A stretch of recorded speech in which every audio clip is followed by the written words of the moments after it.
Welcome back to my channel. Patricia here in the Wellness Arts Cafe.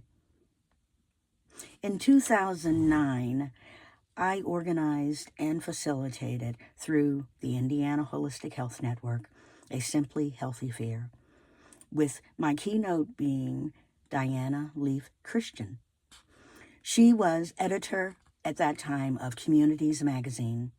Her presentation was on eco-villages, where they are, what they are doing, why they are important, and transition towns.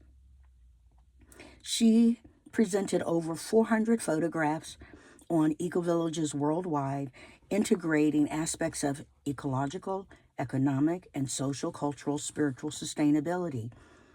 The topics included permaculture design, natural building, renewable energy off-grid power, alternative technology, sustainable agriculture, earth restoration projects, international peace activism, service to specific populations in need, local currencies, on-site cottage industries, participatory decision-making, conflict resolution, process and communication skills for bonding and connecting.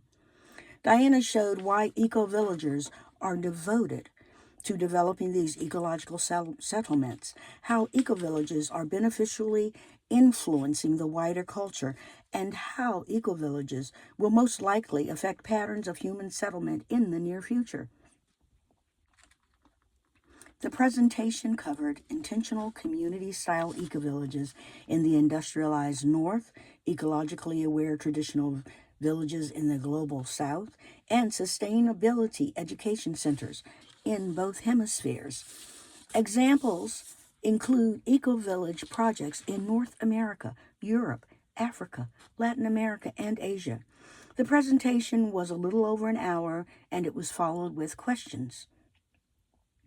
I am now attempting to track down the awesome video recordings that were made by the library of her presentation in the library's auditorium and the following Healing Sound concert. If you're still here, please hit the like button, and if you're not a subscriber, I would really appreciate you subscribing to my channel. You can listen to Diana on YouTube speaking on community wisdom and other topics, and I will include a link in the description. Also, if you're interested in reading her books, Goodreads has a wonderful list of her books and articles from different communities and magazines that are also of great interest. I will appreciate you asking questions and leaving comments. And yes, I do tend to want to smile a lot, except when I'm really, really angry or sad, and that's not where I'm going right now. I'm reflecting on the positives.